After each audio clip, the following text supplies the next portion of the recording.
In the show Breaking Bad, Gus tells Walter about how to manage his newly acquired wealth. One must learn to be rich.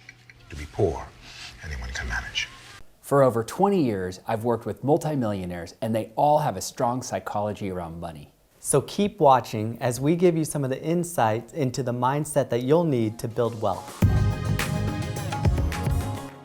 We've all heard the story of the lottery winner who got millions of dollars but ended up broke shortly after their windfall.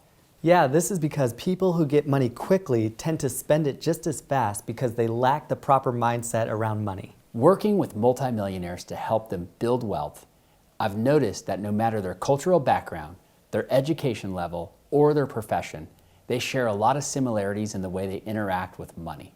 One of the biggest psychological differences that the wealthy have over the perpetually broke is in how they approach investing. People think that in order to succeed as an investor that you need to beat the streets, outsmart the crowds, and listen to the Wall Street pros. Did you ever meet my friend Simons?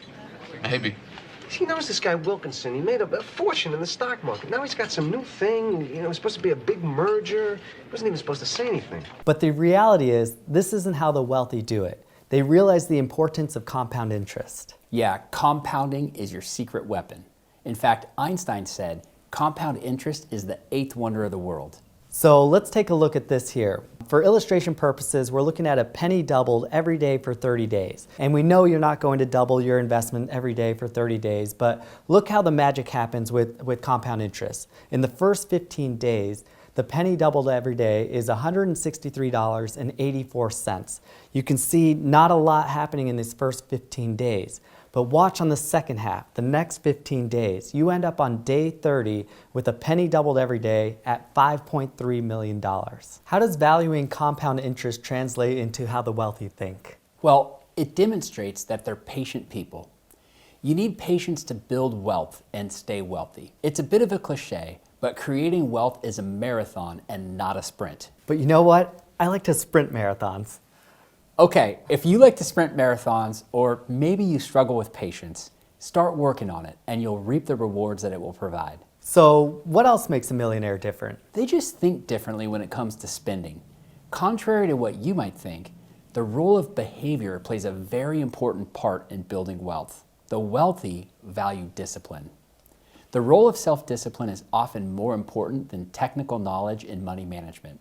In simple terms, living below your means. Wealth isn't just about how much you earn, it's about how much you keep. Yeah, and how much you save and sock away is very important. In fact, the wealthy are good savers and far more frugal than you may realize.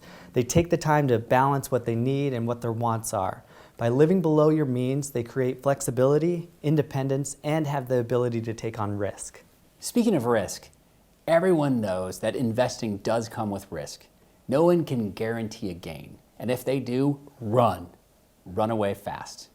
What the wealthy know is that the future is uncertain, and that's okay. They've developed the emotional intelligence to take the good with the bad. If they experience one bad day in the market, they don't respond with emotions like anger or fear. They stick to their plan, and they have the confidence to know that an upswing will come again soon. Many people have a 5-year plan. The wealthy, they have a 50-year plan. So if you struggle with discipline, start to work on it if you want to build wealth. So if someone gave you $10 million, what would you buy? Would it be a mansion, exotic cars, season tickets to the Padres, or your favorite sports team? I'll tell you what the wealthy buy. They buy time. What does that mean? They value time. Why? Because they know that it's the only commodity in life that you can't create more of. They know that time equals freedom. Freedom to do what they want, when they want. It varies person to person, but it could look something like this.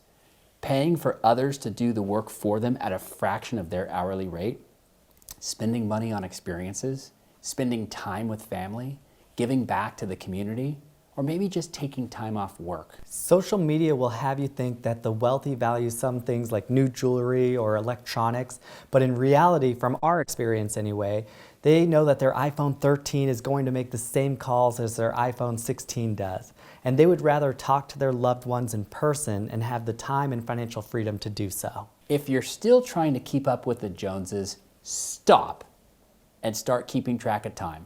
Wrapping up, There's 3 ways the wealthy have developed their minds that help them build financial wealth. The first is patience. They're very patient. The second, discipline. They have lots of self-discipline. And the third, they value their time. There are more, sure, but those 3 are the foundation that I've seen in my work with them over the past 20 years. You don't want to end up like Walter White, right? You're right. And if you'd like to take a deep dive into the subject because you have those 3, you can check out this book, The Psychology of Money by Morgan Housel. And if you'd like help to develop your psychology around money to build wealth, get in touch with us. We're happy to partner with you on your journey. And if you like content like this, like, share, and subscribe, and we'll see you on the next one.